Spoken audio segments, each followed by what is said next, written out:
At 32 past the hour, we are now just minutes away from President Obama's first official campaign event of 2012. You're looking at a live picture there of Ohio State University. Senator Sherrod Brown is speaking, warming up the act, while First Lady Michelle Obama will be joining the president in the rally. She'll be introducing her husband.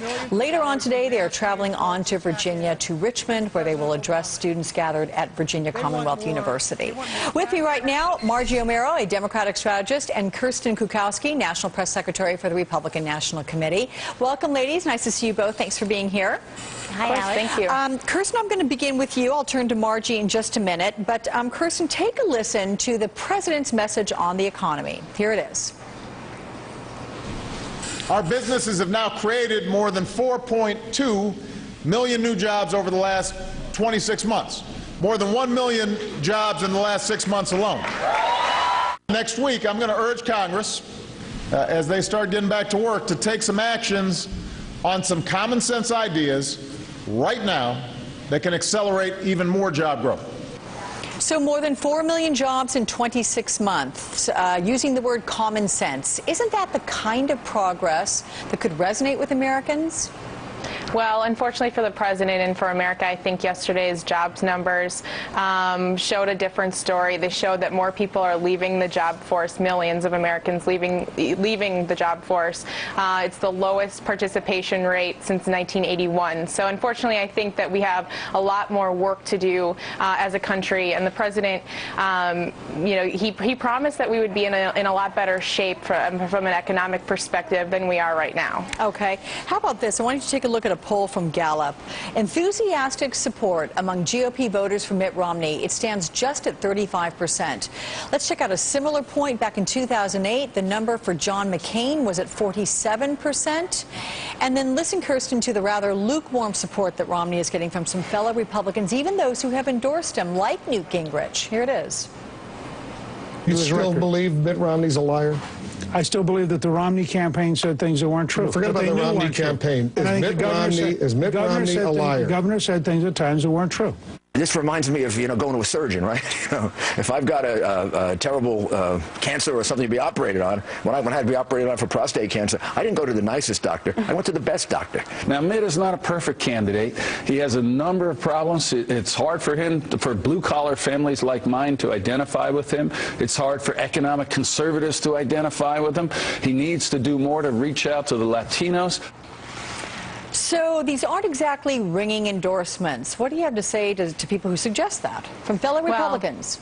Alex, I think that there's no doubt we just got out of a primary, but we are all banding together as Republicans, and there's no doubt that we are all going to be on the same team as we move forward over the next 7 months. And I think we're all united around one thing, and that is Barack Obama and the need to replace him in the White House. And he certainly is struggling himself. I think you see that the White House or the campaign is unveiling yet another slogan forward today, and I think that they're having a really hard time trying to figure out how they are going to run this president and try to convince voters that he deserves another 4 years. So in that regard, I think all Republicans are going to be behind Mitt Romney, and I think that we have a real uniting message against this president. Mm-hmm. Well, they call them swing states for a reason, and in fact, the latest poll numbers show that in the state of Ohio, they're only separated by 2 points. Barack Obama besting Mitt Romney by 2 points, but that's really within even the margin of error. But you take a look at Virginia, where the president is heading later on today.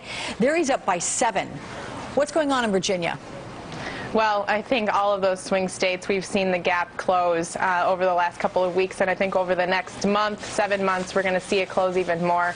I think that the more that Mitt Romney and the more Republicans have an opportunity to travel to these states and get our message across, I think the better off we're going to be. And like I was saying before, I think that we're really united in support of Mitt Romney, but also by the fact that the president has really failed to lead. He's failed to bring about the hope and change that he once promised us. And the RNC actually came out this week with what we think is a very appropriate slogan for the president's reelection, and that is hype and blame. And I think we're going to hear more of that today in Ohio and Virginia, unfortunately. All right.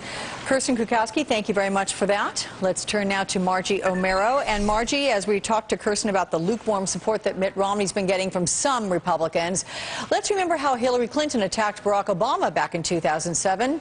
Let's hit down memory lane. campaign. Here it is. Shame on you, Barack Obama. It is time you ran a campaign consistent with your messages in public. So in the end, you heard Kirsten talking about it, aren't Republicans going to rally around Mitt Romney the way Hillary Clinton rallied behind Barack Obama?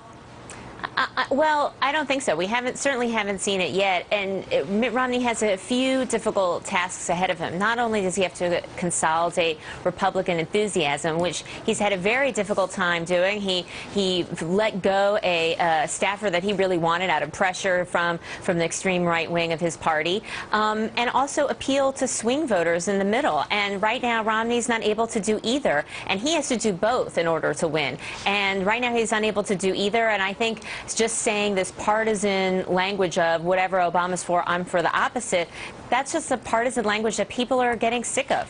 You know, Mitt Romney earlier talked about where we are in this economy right now, and he said we should be creating jobs about 500,000 a month, that we should have an unemployment rate of about 4%. Is that not going to resonate with the millions of Americans who are still out of work?